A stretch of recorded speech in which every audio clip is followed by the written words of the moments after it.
Hi friends, எல்லோரும் எப்படி இருக்கீங்க? இன்றைக்கி நம்ம என்ன வீடியோ பார்க்க போகிறோம்னு பார்த்தீங்கன்னா, ரொம்பவே முக்கியமான வீடியோ. பாருங்கள்.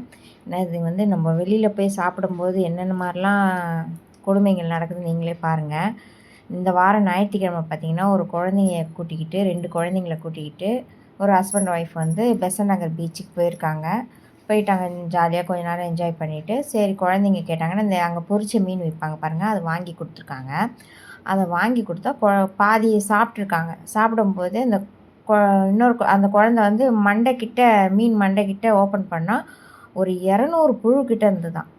அந்த புழுவெல்லாம் பார்த்துட்டு அந்த குழந்த அழுது அழுது அந்த ரொம்ப பயந்தே போயிட்டுருக்கு அந்த குழந்த. அதுக்கப்புறம் அந்த கடைக்காரர்கிட்ட போய் கேட்டால், அதுக்கு அவங்க பார்த்திங்கன்னா அலட்சியமான பதில் சொன்னாங்களாம். இந்த மாதிரி வேலையை பாருங்கள் உங்கள் வேலையை அப்படின்னு சொல்லி பக்கத்து கடைக்காரர் சொல்கிறாங்களாம். அதேமாதிரி இவங்க வந்து உங்களுக்கு என்ன தான் வேணும், எதுக்கு இந்த மாதிரி சும்மா இது பண்ணிகிட்ருக்கீங்க அப்படின்னு சொல்லி இவங்களும் வந்து ஒரு மாதிரி திமிரான பதில் சொல்லியிருக்காங்க. அவங்க வந்து மொத்தம் வந்து 900 ரூபாய்க்கு அன்றைக்கி வந்து அவங்க வாங்கி சாப்பிட்ருக்காங்க.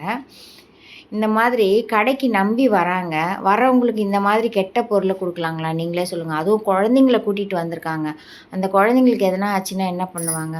உங்கள் வீட்டிலலாம் குழந்தையே இல்லையா? சொல்லுங்கள். உங்கள் வீட்லேயும் குழந்தைங்க இருப்பாங்க. உங்கள் வீட்டு குழந்தைங்களுக்கு அந்த மாதிரி கெட்ட பொருளெல்லாம் நீங்கள் கொடுப்பீங்களா? ஏன் இந்த மாதிரி மனசாட்சியே இல்லாமல் நடந்துக்கிறீங்க? இதில் நிறைய பேர் என்ன சொல்லுவாங்க, அதுக்கு எதுக்கு நீங்கள் வெளியில் வந்து சாப்பிட்றீங்க, இது வீட்டிலேயே சாப்பிட்லாம்லன்னுவாங்க. எனி டைமும் வீட்டில் சாப்பிட முடியாதுங்க. என்னைக்காவது ஒரு நாள் என்னது குழந்தை குட்டியோடு போய் வெளியில் சாப்பிட்லான்னு எல்லாருக்குமே ஒரு ஆசை இருக்கும். அந்த ஆசை இல்லாதவங்க யாரும் இருக்க மாட்டாங்க. அந்த மாதிரி வந்து சாப்பிட்லான்னா அந்த மாதிரி இருக்கவங்களுக்கு இதெல்லாம் ஒரு என்ன இது நீங்களே சொல்லுங்கள். இப்போ அந்த அந்த கடையை வந்து இப்போ சீல் வச்சுட்டாங்க. அந்த கடையோட நேம் வந்து இந்த வீடியோவில் லாஸ்ட்டில் கொடுத்துருக்கேன். அதே மாதிரி அந்த அந்த நியூஸோட லிங்க்கு வந்து இந்த வீடியோவில் கீழே இந்த வீடியோ கீழே கொடுக்குற அந்த லிங்க்கை நீங்கள் கிளிக் பண்ணி பாருங்கள் அந்த நியூஸு. இந்த மாதிரிலாம் பண்ணாதீங்க. உங்கள் வீட்லேயும் குழந்தைங்க இருக்கிறாங்க. இந்த மாதிரிலாம் கொடுக்காதீங்க சரிங்களா? எல்லாருமே வந்து ஒரு நம்பிக்கையோடு தான் வராங்க. அந்த நம்பிக்கையை நீங்களே வீண்படுத்திடாதீங்க. அவ்வளோதான் சொல்ல முடியும்.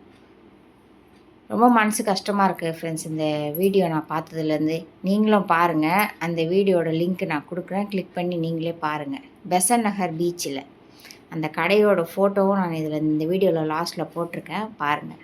ஓகே ஃப்ரெண்ட்ஸ், உங்களுக்கு இந்த வீடியோ பிடிச்சதுன்னா லைக் பண்ணுங்கள், ஷேர் பண்ணுங்கள், கமெண்ட் பண்ணுங்கள். மறக்காமல் சப்ஸ்கிரைப் பண்ணிக்கோங்க. அடுத்து வேறு வீடியோவில் நம்ம பார்ப்போம். Thank you friends. நீங்களே பாருங்கள். அந்த கடை நேம் தான் பாருங்கள். எவ்வளோ புழு இருக்குது பாருங்கள். எப்படி ஒரு குழந்தை சாப்பிட முடியும்?